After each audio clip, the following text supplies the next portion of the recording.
Women take everything so personally. This is a frustration felt by lots of men who just feel like they can't talk to their wives. They just want to be able to make neutral statements like, oh, honey, you didn't get this item at the grocery store. Or, sweetheart, you've parked too close to the bins again. And he wants to be able to say that because they need to be able to access those bins, but he finds he can't make any statements about her or her behavior at all without her feeling offended and personally criticized and attacked. And this is really frustrating for men because they just want to be able to impart information. They want to be able to communicate in a neutral, non-emotionally charged way, information that's relevant to their lives. But when she's making everything personal, he ends up just going silent because he doesn't know how to handle this. The whole thing feels completely irrational to him. But of course it does, because what's being activated there is a completely different core fear to what he has. See, for a man, his core fear is that he's useless. But for a woman, her core fear is that she's unlovable. Okay, so understand this about your girlfriend. She needs to feel valued and desired and loved by you in order to be able to function. That's just her evolution. Now, this is going to be very difficult for you to understand as a man because the survival pressures of our caveman ancestors put a different core fear. Like, we want to be competent because for us, competence is what is linked to our survival. Can we hunt? Can we fight? Can we, find food, build shelter? Can we navigate the terrain? Like, all those skills, that's really important for us. And when we're good at stuff, then we feel like our survival is guaranteed. But for women, they didn't rely on themselves in order to be able to, fight off the bears and the enemy tribes and, to source the food by hunting mammoths and all of that stuff.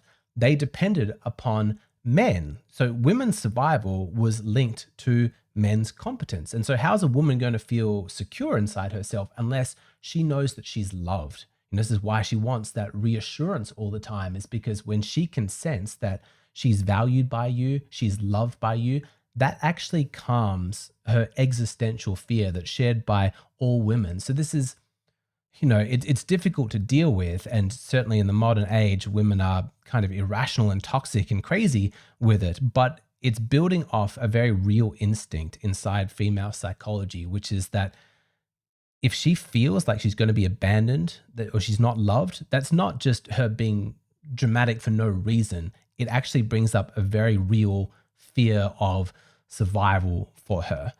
And that's what's being activated during all of these arguments. So like in that example with the parking too close to the bins or something, understand when you say, hey, you've parked too close here again, she's offended, she's scared, she feels criticized, she's insulted.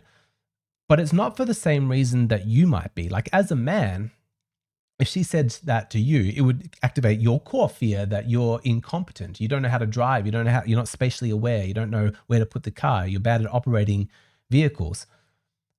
When you point that out to her, she's not scared that you think that she's a bad driver. She's scared that she's unlovable. And it follows this chain of thought.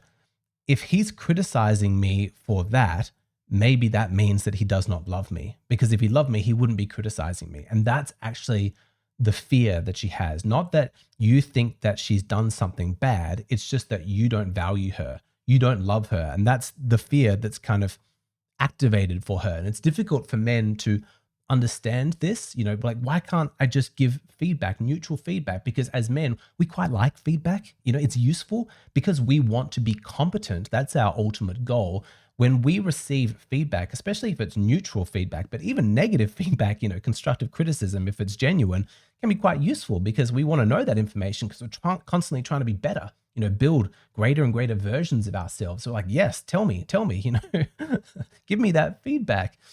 But for women, it's very different. They're not looking for that feedback. They're looking for reassurance that she's lovable. Now, there is a way to give women feedback. You have to be quite careful, but we'll get to that later. We'll talk about it in the Patreon version of the episode. But I want to point out a couple of different areas first about how this divergence between a woman's core fear of being unlovable and a man's core fear of being incompetent actually plays out. Because look at it from the perspective of emotional processing. So what do you do as a man if you feel like a failure, if you feel useless? You withdraw. You go quiet. And this is something that, we are trying to break, men reaching out to each other, to friends, therapists, men's groups, whatever it may be. But fundamentally, there is a deep male fear of contaminating the people that you care about with the stench of your failure. Like if you're making mistakes and you're screwing everything up, you kind of just want to withdraw, fix yourself so that you don't, mess everything up for somebody else. That's not really the male way of doing it. It's just spreading blame and sharing the burden around. No, we want to take that on ourselves. And so if a man's feeling bad about himself, he withdraws. Do you see, though, that directly plays into a woman's fear of abandonment? Because she doesn't understand why you're doing that. She operates under a very different model because her core fear is being unlovable. So if she's making mistakes, she's screwing up, she's not doing well in life, that's the fear for her. Like, I'm unlovable. That's not going to cause her to withdraw. That's going to cause her to reach out way more than would ordinarily be to be expected or be reasonable. She's reaching out to friends, to her mom, her sister, and to you. She's asking you constantly, do you still love me? She's breaking down. She wants to be with you all the time because her fear is like, oh my God, I'm terrible. I'm useless. Nobody's going to want me. And so she needs that constant reassurance. But those two things are in mismatch because when he wants to withdraw, she feels abandoned. But when she wants to reach out, he feels overwhelmed. He feels like a lot of pressure. He does like, I love you. I don't know what else to say. Have you ever had that experience with a woman? Like you can give her reassurance after reassurance after reassurance, but nothing seems to get through. It's just a black hole of insecurity. There's just no amount of love that you seem to be able to give her that actually makes her feel lovable. So deep is that fear if a woman ever reaches that state. And that's when she begins, this awful behavior of testing, which is just so difficult to deal with. This is like when she's like almost picking fights with you just to see if you still care enough about her to engage in those fights. Like a woman, she's emotional, she's chaotic, she's upset. And if you're just calm and grounded, that actually freaks her out. She wants to see you lose emotional control, sink down to her level, because as dysfunctional, as toxic as this sounds, it's actually preferable for her to see you at the same state of dysregulation that she is in, because if she was the one to drag you there, then that's reassurance to her that she still has a huge emotional sway over you, that you're still emotionally very significant to her. And it's going to calm her emotionally briefly. In the long term, it's also going to cause her to lose attraction to you, but that's a separate discussion. And then it's also talk about sex, because I think this is one of the most fascinating parts of female psychology that I cannot relate to. I understand it conceptually. I've heard women talk about it. I've thought about it a lot, but there is no part of my male experience that I can relate to, that I can be like, oh, so what you're talking about is kind of like this, what I go through as a guy. And what I'm referring to is this, that women can be turned on by themselves, like by the thought of themselves. Like when a woman's really into it, she's feeling really sexy, it's often because she's feeling really pretty. She's feeling really desirable. Like her skin's really good. She's feeling really thin. And she's just like, oh, I am just so amazing. But this plays into this reassurance that she's lovable. When she's feeling really desirable, she's turned on. I have never felt turned on by myself. I don't know about you guys. It's just not an experience I can ever relate to. I get turned on by external, things, not internal things. Like, yeah, if there's a sexy woman in front of me, I'm like, yes, that's turning me on. But I'm never like, God, I'm just so into myself. But, consider what the male core fear is, he doesn't want to be useless. So what makes a man feel really energized during sex is his capacity to bring pleasure. When he's feeling really good about himself, the thought is like, all right, let's make some love because I am on top of it. I know my techniques. I know what you like. You are in for a really good lovemaking session, and he feels good. But then he's thinking about what he's going to be able to give her, and that makes him feel good. Whereas for a woman, she's turned on and feeling really good about how much she's going to be receiving. You see the distinction there? It's subtle, but there's so much in that. It creates such a different mismatch, and it can often explain why a man is not in the mood or a woman's not in the mood. A man, if he's had a rough day, he feels like a failure, he's not in the mood. But, and if a woman feels like ugly and unlovable, then she's not in the mood.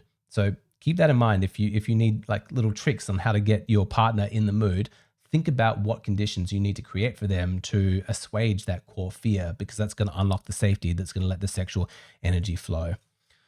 But I say all of this, like women taking this personally, there's only so much you're actually going to be able to do to change this, because fundamentally it's hardwired inside women. Like that sense of their survival being linked to men, you're not going to change that. There's a reason why women, they pick up on social cues, they read body language and tone of voice, why they're always paying attention to the emotional vibes of a situation. And they're often clued in to like subtle shifts in like power dynamics or social friendships way before you as a man have picked up on any of this. But understand, in the same way that your male mind has like developed instincts for hunting or engineering because it was linked to your survival, those same survival pressures have honed her social and emotional instincts in that same way. So we're not talking about getting rid of these instincts. We're just talking about getting them under control. So accept as a baseline, just because she is a woman, that your girlfriend or wife is going to need some reassurance. Just she's going to need it in order to be able to function. Women need to feel desirable. They need to feel lovable. You're going to need to give her a basic minimum of that. What you're shooting for, though, is a woman who has some control over her instincts and her emotions, and is able to seek that reassurance from you without resorting to manipulation, without resorting to testing you. She can, like a calm, rational adult person, actually tell you what she needs, and then you can provide it for her. And just as a point of contrast, as a man, if you want to know what your core challenge is, because you also need to feel competent, that's not really negotiable. In order for you to function as a man in the world, you need to feel like you are good at something and you have something to contribute. Your challenge is going to be, when you fail, to not withdraw completely. That's going to be potentially your instinct. You're going to shut down. You're going to cut out friends. You're not going to reach out and seek help. You're not going to try again. You're just going to sit in your kind of failure. See if you can rise above that. That would be a sort of toxic, or at least a very dysfunctional expression of your masculinity. You want to actually step up more. Okay, I failed, but I can keep doing this. I can keep putting one foot in front of the other, and I can reach out to my brotherhood, my coalition, my team of men who are going to be able to help me.